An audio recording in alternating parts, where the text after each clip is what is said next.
If I had $1,000 to spend on cryptocurrency today, and I wanted huge gains with as little risk as possible, honestly, I'd put most of that money into Bitcoin. I truly think that Bitcoin is our best chance to separate money from state. And I think Bitcoin has years of upside ahead of it, probably decades of upside ahead of it. But for the sake of this video, what else? Besides Bitcoin, what else? How should I invest $1,000 into cryptocurrency today? These are my picks. If you want to suggest a coin, please comment below. And keep in mind, there's all different kinds of strategies that you can implement when buying and trading cryptocurrency. You can day trade, you can swing trade, you can cycle trade, you can hodl. For this particular video, the coins that I'm going to pick, in my mind, are just a little bit safer than some others. There's a little bit less risk with holding these coins that I'm going to share with you today than some other coins, because you understand there's varying degrees of risk depending on which coins you buy, and a lot of times as you go further down by market cap, it comes with more risk. So anyways, my picks today, I guess you'd call it a cycle trade. I want to buy them, forget about them, and then when I recognize that we're probably closer to the cycle top than where we are now, closer to the cycle bottom, I'm going to sell them. And while there might be better trades in the coming months, or better trades, between today and the eventual cycle top, different coins performing better, like I said, in my mind, these coins are cycle trades. So keep that in mind. Most of these coins, their gains won't be realized until the final months of the cycle top, but that's what I'm going to choose today. Let's get started. I'm not a financial advisor. This is not financial advice. Ultimately, you're going to have to make your own decisions and take responsibility for your own actions. That being said, $1,000, how would I spend it? Okay, let's get some of the obvious ones out of the way before we get to the real moonshots. I have $1,000. I will put 400 of that 1,000 into Ethereum.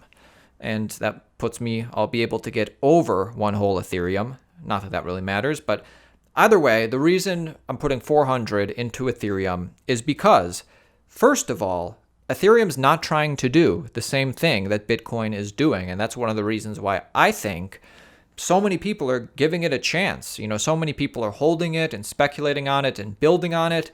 And why the sentiment from investors and devs alike is so strong this cycle.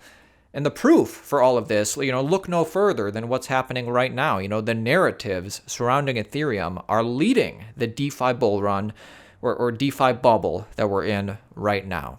So one Ethereum is less than $400 right now. Its all-time high is over $1,000. Let's take a look at, this is the reason that I think Ethereum got such a high valuation or market cap and price last time. Two reasons why this happened last time. Number one, it's because so many people bought in to the Ethereum narrative around this time. And then number two, so many ICOs were building on top of Ethereum and actually using the Ethereum token. It had real utility. So the question is, are we seeing these same two things happening this time? Because if we are, I would think that would cause the price of Ethereum to go up. And I would argue that we are. Ethereum is still, it still has such a strong narrative surrounding it, especially on the investor level. And on the development level, we're seeing tons of building on it. Not just ICOs this time. DeFi is the new narrative. But no matter what you call it, people are using it. People are building on it. Will Ethereum last forever? Who knows? That's not the bet this time. Honestly, Ethereum 2.0, that's a big unknown. That could cause it to fail completely. That could cause it to 10x. Either way, this cycle, it does seem like Ethereum has some green flags going for it. That's why I'm putting 400 out of the 1,000 into Ethereum. $400 down, $600 to go. I'm looking for coins with big gain potential, with maybe less risk, that are not Bitcoin. Before we get to some of the smaller caps, before we get to some of the moonshots, and by the way, if you're seeing anything in front of you that you like, feel free to comment below, because there's a lot I'm not going to get to talk about. Let's talk about Litecoin and Cardano. I'd put $100 into Litecoin, $100 into Cardano. And we've talked about Litecoin plenty of times on the channel. In the grand scheme of things, I don't understand why you would want to buy Litecoin when you can buy Bitcoin. That being said, if we're talking about it from a cycle time frame, it's an oscillator. It's going to pump. At least Litecoin has gone up in value every single cycle where Bitcoin has gone up in value. And with Litecoin just breaking some major resistance, which we pointed out to you the other day, the question you got to ask yourself is, do you think Litecoin is going to be more than $60 near the cycle top? I got to say I do. I do think that. Cardano. I'd put $100 into Cardano just to stake it and forget about it. If there's even a 0.001% chance that the market finds that Cardano has value this cycle, then I'd say $100 into Cardano now is a good bet. It's got a pretty strong community surrounding it. I could see that community growing as the bull market matures, especially since I think Cardano is going to stay in the news because of the fact it has so much developments coming up. Chainlink. You know what? Let's put $100 into Chainlink. I realize that this one's already went up a lot, but in a space where, depending on which cycle, we see things like the XRPs or the Neos or the Ethereums, where we just see unbelievable growth. Just when you think it can't go up anymore, it continues to go up. Chainlink could be one of those, altcoin gems, those darlings, and it has yet to break its support. So until it breaks its support, I could see Chainlink going higher, simply just because of this, huge community of investors that it has developed. And, again, it's one of these coins in the top 10 by market cap, where it has over 50% of the link supply is controlled by the founders and the whales. That's a major risk, obviously. But, just like with everything, guys, understand the risks. What else?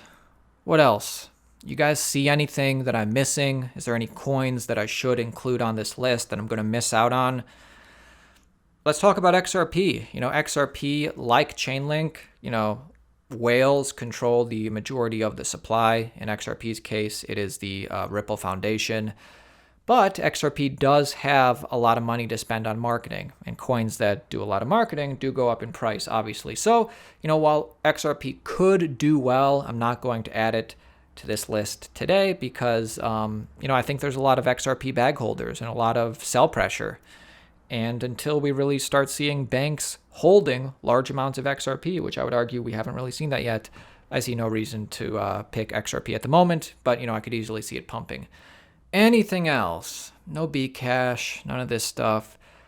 Monero. Should I put Monero on the list? I do think Monero is probably the best privacy coin, right? And while I don't necessarily think it has as strong fundamentals as Bitcoin, Bitcoin is never going to be as private as Monero. Plus, something that Monero does have going for it, it does not have a large supply. So, this cycle, let's throw $100 into Monero. So $100 into Monero, I'll get one of those. Okay, for my final 200, I'm going to spread it out into some DeFi projects, which are a little bit newer. So it's a little bit more risk, I think, than the stuff we just went over, but not as much risk as some of the other experimental DeFi projects like the Yams or whatever, in which case, you saw the 1000x in like 2 days and then it went to zero. So, these DeFi projects, which have been around at least for a significant enough time, and you can find out, a baseline of information, and you can kind of think, well, this will probably be around until at least this cycle. So the remaining $200, let's put 50 into Maker. Let's put 50 into Curve Finance. No, 50 into Compound, 50 into Yearn Finance, and 50 into Ren. And if you want to find out more about these projects, feel free to subscribe to our channel, Altcoin Daily, or to really just get a sense of the cryptocurrency market and recent news and our opinions. Make sure you're subscribed to the channel. That's it for me today, guys. Those are my picks for like a more safer altcoin portfolio. And, there's so much stuff you can go with. That's just what I'm thinking at this point.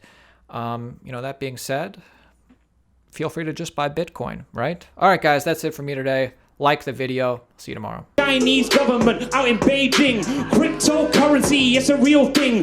Bitcoin and Ethereum, if you got a lot of that, you're a wealthy man. But if you go to the Republic of China, get a little coin out, yeah, it's a shiner. See all the sunlight reflect off the currency. They're not doing that well though currently. A trade war coming on between here and China. Yeah, the White House in fear saying, oh God, yeah, we got those tariffs. Gotta keep the money in that balance. If you don't study it fiscally, there's no laughs in here. It's a risk for me.